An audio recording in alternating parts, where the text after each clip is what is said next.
August 27, 1991, the sixth anniversary of our coming to power, I addressed the nation again with details that may have surprised many. In response to seemingly unending pressure from the sections of the populace, we created 9 additional states in the Federation, bringing the total number of states to 30 and 47 new local government councils.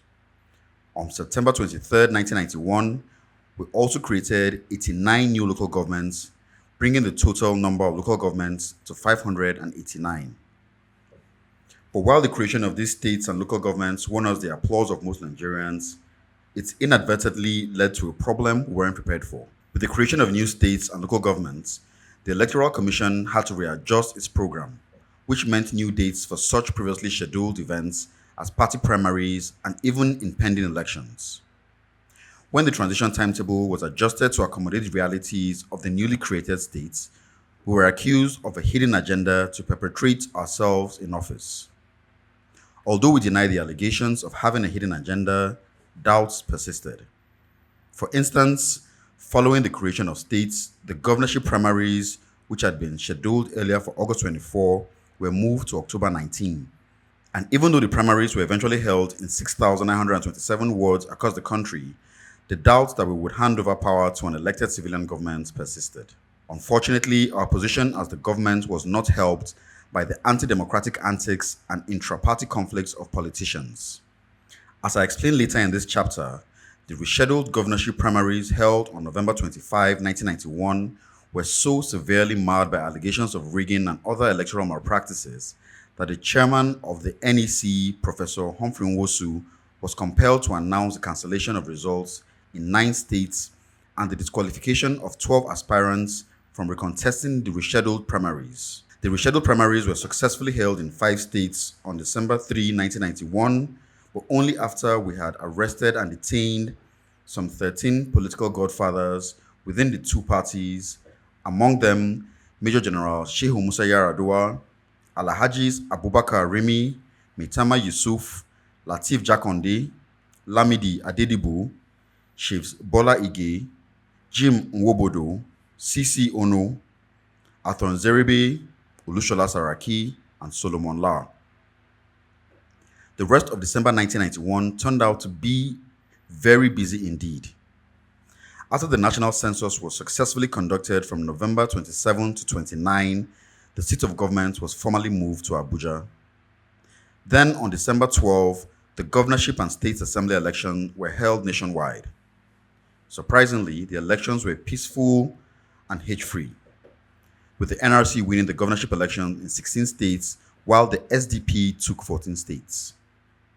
Encouraged by the peaceful conduct of those elections, we lifted the ban on all former office holders, even though we were still not convinced that the new breed politicians we were determined to nurture were still not under the inimical control and influence of the abhorrent political godfathers. On January 2nd, 1992, we swore in the elected civilian governors of the 30 states of the Federation, and I directed that the democratically elected states' House of Assembly be inaugurated. In anticipation of the grievances of defeated candidates in these elections, we set up election tribunals to adjudicate in these election petitions. While the work of the election petitions went well, some of the newly elected governors had problems getting their houses of assembly to approve both their nomination for commissioners and their budgets. Again, in the face of unnecessary political bickering, we intervened by insisting that governors, as chief executive officers of their states, didn't need legislative approvals to appoint their commissioners. All that was required, we advised, was for the governor to consult the legislature before those appointments. As the new governors settled into their states, the provisional census results were released and submitted to the AFRC on March 19, 1992.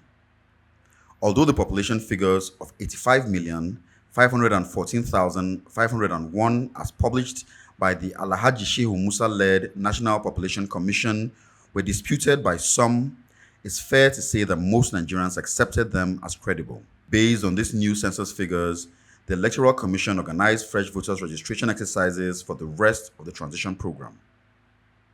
By May 23rd, primaries for the National Assembly, Senate, and House of Representatives were conducted. The National Assembly elections were successfully held on July 4, 1992. After several seminars and briefings designed to adequately prepare the newly elected legislators for their new roles as lawmakers, we turned our attention to the big prize, the presidential elections.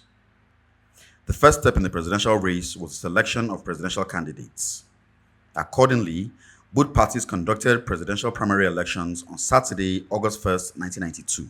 There was such widespread rigging and corruption in the elections that, based on the Electoral Commission's advice, we had to cancel and void them. Following a series of meetings between the parties and the Electoral Commission, the two parties reconducted the primary election on September 5th, 19th, and 26th, 1992, with 10 states daily.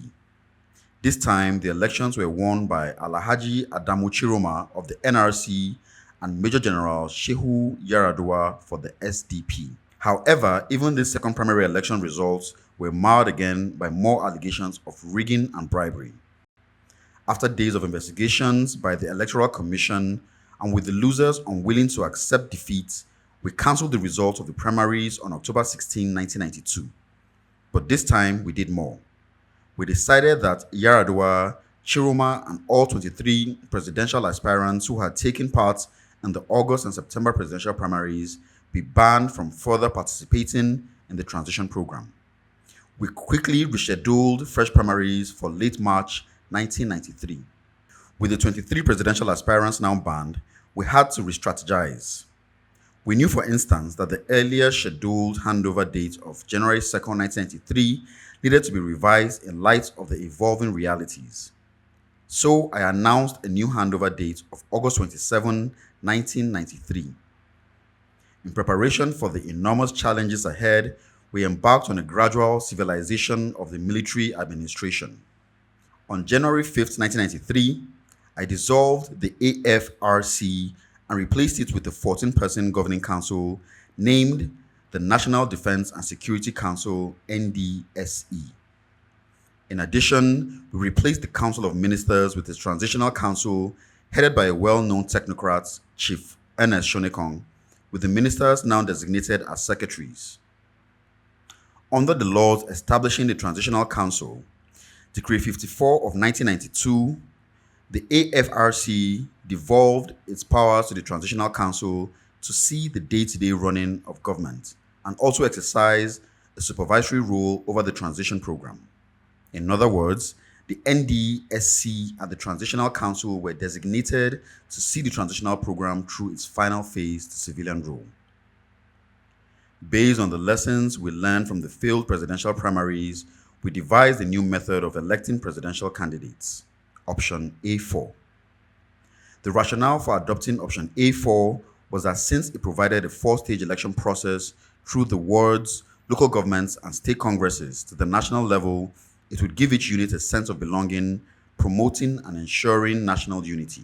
Also, we were persuaded that A4 was cheap for candidates who would only need to spend a little money on photographs or engage the services of advertisement agencies, canvassers, or even agents. While mapping out our strategies for the way forward, our credibility deficits persisted, compounded by several seemingly unrelated events. In March 1992, a hitherto unknown group named the Association for Better Nigeria, ABN, emerged, headed and funded, we later found out, by the wealthy Igbo maverick Arthur Nzeribe, calling for 4 more years for the administration. The emergence of the group personally took me by surprise. But we were, as a government, so immersed in our credibility crisis that no one believed that I or a member of our government, at least to my knowledge at the time, had a hand in the group's activities, especially also as Chief Arthur Nzeribe was personally known to me. It was difficult in the circumstances that we now found ourselves having to persuade an already skeptical Nigerian population that we were not behind the campaign for an extension to military rule. It was a bewildering experience, even more so because, as we later found out, ABN was not even a formally registered organization then. As I will show later, figuring out the real forces behind this shadowy organization took a long time. Our problem of what to make of ABN's activities was compounded by behind-the-scene pressure from various groups, including the political class, for us to remain in office. Recall that the elected state governors had assumed office in January 1992. Suddenly, in our search for a way forward, some of the state governors who had been elected through a process that we were trying to fine tune for the presidential elections were telling us, like ABN, to postpone the presidential elections. I was alarmed. Yet, the same governors, with the possible exception of one or two, went back to their party conventions to say that I had a hidden agenda to extend my stay in power. At moments like that, being president of a beautiful country like Nigeria became frustrating. You wish you didn't have to confront these challenges in those rare, lonely moments. But our challenges were far from diminishing. If anything, they multiplied. While still engulfed by the shadowy activities of ABN and troubled by the unsolicited advice of some state governors to extend our stay in office, we were suddenly confronted in May 1992 by a wave of communal, industrial, labor, and student unrest on a scale that was frighteningly disturbing. The communal conflict in Zango Kataf in Kaduna State quickly spread like wildfire to other parts of the state. In Lagos and other parts of the country, violent protests over the effects of the structural adjustment program had claimed lives. But we knew we couldn't throw in the towel and give up on the transition program, even when the attacks on us got more scathing and brutal, as when my erstwhile Commander-in-Chief, Chief Olusegun Obasanjo, described our transition program as steeped in silly experiments and gimmicks we dug in. Or even when my other boss, the highly respected former Chief of Army Staff, General Theophilus Yakubu Danjuma, doubted the integrity of our transition program, we redoubled our efforts, convinced that as a decorated officer like them, our honor meant a lot to us. Despite these distractions and challenges, the two political parties remained fully engaged as we entered the final stages towards the June 12 presidential elections. The disqualification of the last 23 presidential aspirants opened the doors to new contestants who were presumed to have been encouraged by the Option A4 nomination system to join the race. Speculations were rife that different interest groups had approached names like General Yakubu Gowon, Olorogun Michael Ibru, Alhaji Mitama Sule, and Chief Ralph Uwochi to throw their hats into the ring. Two names stood out from that pack of interested persons: Alhaji Bashiru Tofa and Chief MKO Abiola. Taking advantage of the new A4 nomination process, Abiola under the SDP and Tofa under the NRC commenced their nomination processes through their different wards in Abeokuta and Kano respectively, through their local governments and state congresses to the national level. As it turned out, I knew both prospective candidates reasonably well. I first met MKO Abiola in 1974 when, as a young commander of the Reconnaissance Regiment, I was sent by the Minister of Communications, Brigadier Murtala Mohammed, to evaluate the British Recall radio systems that Abiola wanted to sell to the military. Our relationship developed and we were always in touch. But by 1993, when he entered the race for the office of the president, he had become not only a closer personal friend, but also an immensely wealthy man of considerable national influence. So I was delighted that a man of his stature entered the race, just as I was glad that Bashir Tofa had also thrown his cap into the ring. Although far less known to me than Abiola, Tofa, a Kanuri businessman who had made Kano his home, was also a personal friend. As it turned out, Abiola and Tofa won their presidential primaries for their different parties. While Abiola scored 2,683 votes to win the SDP convention held in Jos in March 1993, Tofa scored 4,261 votes to emerge as the NRC's consensus candidate at the convention held in Port Harcourt. While Abiola, a Southern Muslim, defied conventional wisdom by picking another Muslim, Alhaji Baba Gana Kingibe, a Kanuri from Borno, as his running mate for the June 12 presidential elections, Tofa picked Sylvester Ugo, a Christian Igbo who had had a career in banking.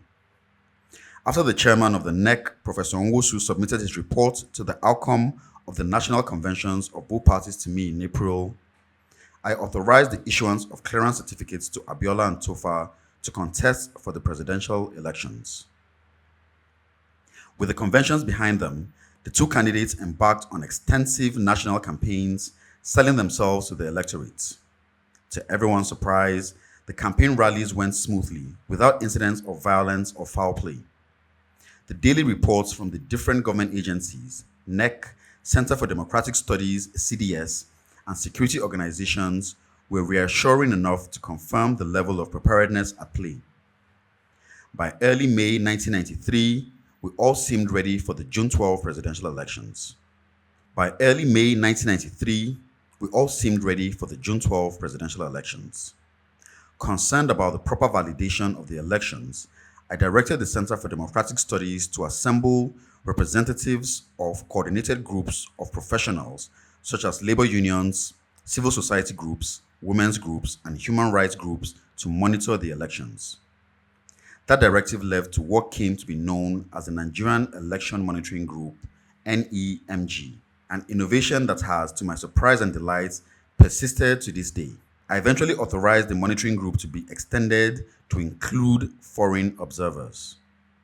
But deep down inside me, I felt that there was still a need to reassure everyone, particularly the doubting Thomases at home and in the international community, including my immediate constituency, the military, that we were firmly committed to handing over power to an elected civilian winner of the June 12 elections. To this day, I opted barely weeks to June 12 to deliver a significant policy statement on May 17, 1993, at the first graduation ceremony of the National War College in Lagos. My National War College address had three components: a rebuttal of the claims that Babangida was working to succeed Babangida, a reaffirmation that the administration's commitment to handing over power to a democratically elected president was irrevocable, and a firm reminder to my brother military officers that the international environment was no longer receptive to the military rule. Then I concluded with the following words: with the countdown to the presidential elections in June 1993, all seemed set for the conclusion of the political journey we commenced in 1986. By August 1993, this administration would be ready to hand over the baton of leadership to an elected president. We were ready to go. In an attempt to further ensure that the election was orderly, the NEC chairman, Professor Nwosu, made a nationwide broadcast reiterating the points I had made in other fora by reminding contestants of the rules of engagement and cautioning voters and candidates against electoral malpractices. Then, quite unexpectedly, a storm hit. From out of nowhere, on June 10, 2 days before the presidential elections, the same shadowy group, ABN, which had been campaigning for an extension of military rule, approached the Abuja High Court of Justice Basi Ikpeme for an injunction to stop NEC from conducting the elections. Unknown to me at this time, Justice Ikpeme, who was relatively young at the bench, had worked in the chambers of the Attorney General and Minister of Justice, Clement Akpambo. Strangely, Justice Ikpeme, in the dead of night, in clear violation of Decree 13, which barred any court from interfering with NEC's conduct or scheduling of the elections, granted the ABN an injunction stopping NEC from conducting the June 12 elections. There was confusion everywhere. I quickly convened an emergency meeting of the NDSC for the next day to discuss the way forward. On Friday, June 11, as the NDSC meeting was going on, I learned that the Lagos High Court had ruled that NEC should go ahead with the elections. The NDSC meeting on Friday, June 11, only hours before the scheduled election, was one of the stormiest meetings I ever conducted as president.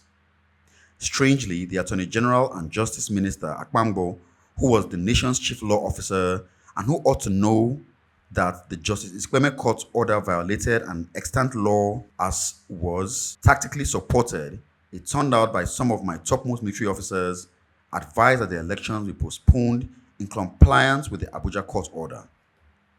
Professor Nwosu insisted, to the dismay of my top military colleagues, that he had enough powers under the law to proceed with the elections.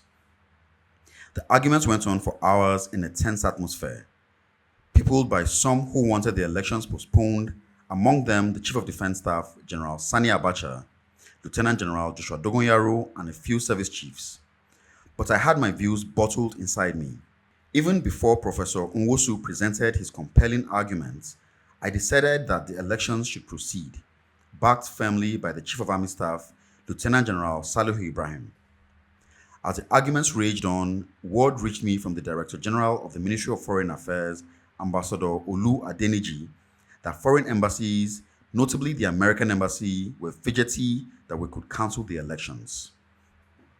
The details of a press statement by the Director of Information at the American Embassy, Mr. Michael O'Brien, were circulated during our meeting to the effect that a postponement of the elections would be unacceptable to the United States of America. Obviously, the Abuja court's judgment triggered doubts in many minds. Although I remain committed to the June 12 elections, the US intervention was problematic. It was clear that within the topmost hierarchy, who were also furious at the threats from the US, were persons who were opposed to the elections. But I stuck to my guns and said the polls had to go on. However, to assuage the egos of my military colleagues, I ordered the withdrawal of the US accreditation to monitor the elections and the recall of the United States Information Services USIS officer, Mr. O'Brien, who signed the threatening press release. At that moment, I remember looking across the room and saying to Professor Nwosu, "Go ahead with the elections. Go to your office, hold a world press conference, and tell everyone the elections will be held tomorrow as planned." I also recall turning to the director of the Center for Democratic Studies, Professor Omo Omori, and telling him to inform his election monitors, foreign and local, that the elections were on. When I later received a call from the American ambassador, Mr. William Lacey Swing, we were both optimistic that the elections would go as planned, and that was what happened. On Saturday, June 12, 1993, the presidential elections took place as planned. To my surprise, the polls were not just peaceful, but very peaceful indeed. Voting took place in all 110,000 polling stations in the country, and in keeping with the modified open ballot system as stipulated in Decree 13, counting took place flawlessly in the open, followed almost simultaneously with an open collation that allowed for final results to be attained quickly. Using a giant board in front of his Abuja offices, NEC started as early as June 13, as stipulated by the electoral law, to display already released results from all 30 states headquarters of the NEC before the resident electoral commissioners brought them to Abuja for final ratification. That process of public display of results, which had now covered 14 states, continued until June 14. And then on June 16, without my knowledge or prior approval, NEC Chairman Professor Nwosu announced the suspension of the June 12 election results until further notice. I knew instantly that certain fifth columnists were at work and that there was a need for extra care. And even after that suspension of the announcement of results, ABN obtained another strange court order from Justice Saleh's court in Abuja, stopping the release of the results of the election. The stoppage of the announcement of results led to a national stalemate and confusion, which was compounded, not surprisingly, by a flurry of protests from different sectors of society, among them the Campaign for Democracy, different human rights organizations, other special interest groups such as the Nigerian Bar Association, the Nigerian Medical Association, Women in Nigeria, and the Association of Nigerian Authors, almost overwhelmed by a looming national crisis of unimaginable dimension.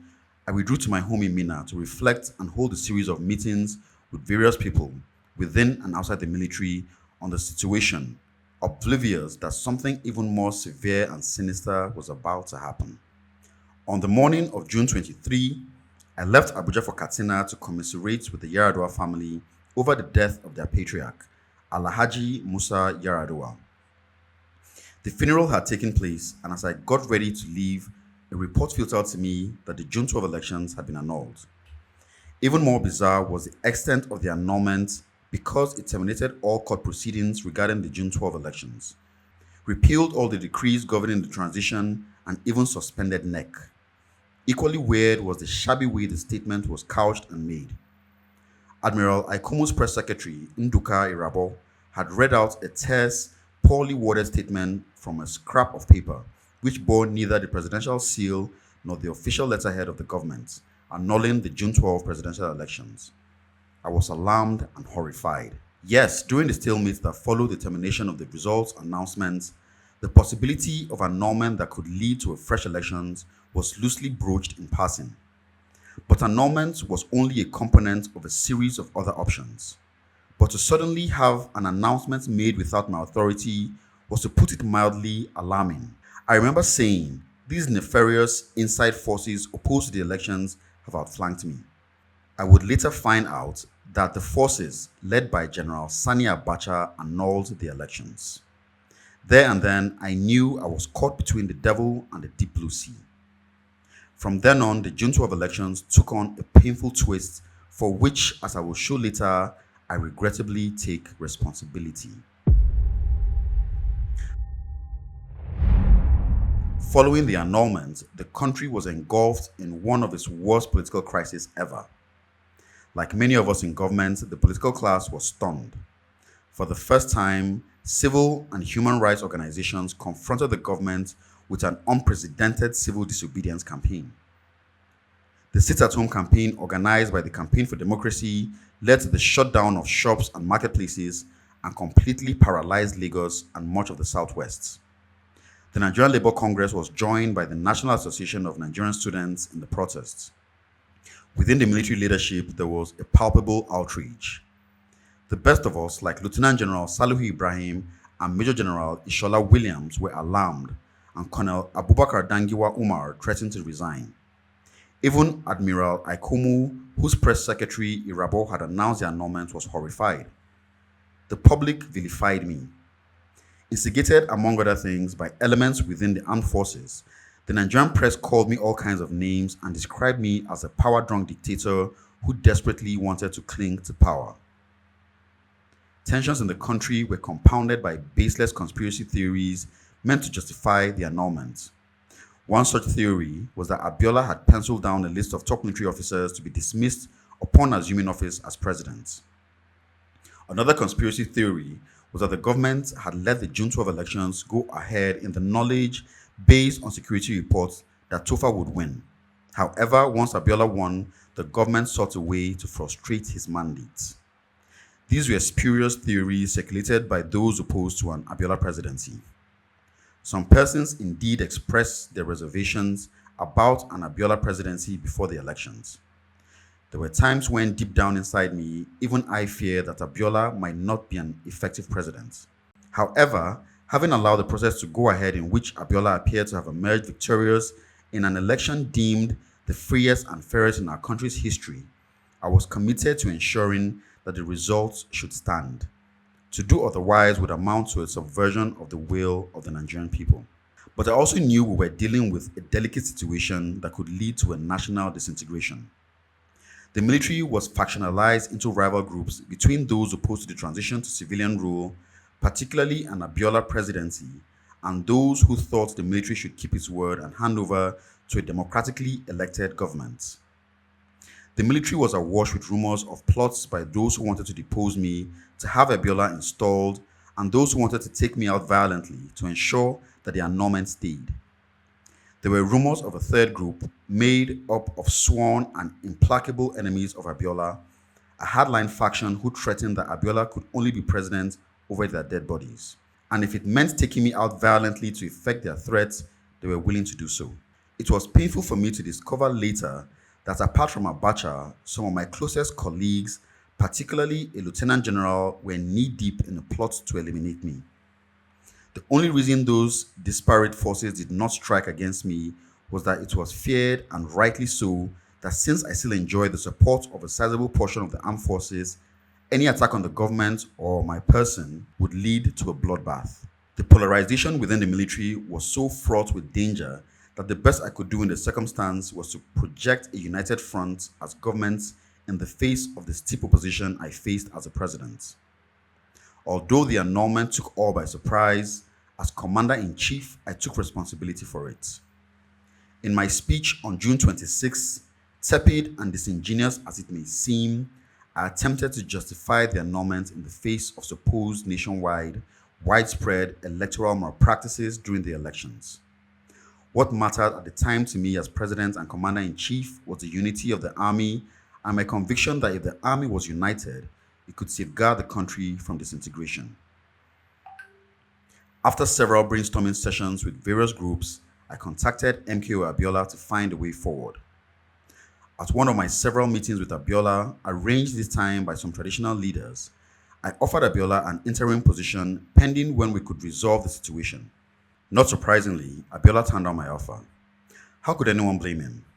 Since he was convinced that he had won the elections that the annulment had denied him, it seemed overtly inappropriate to accept an interim arrangement.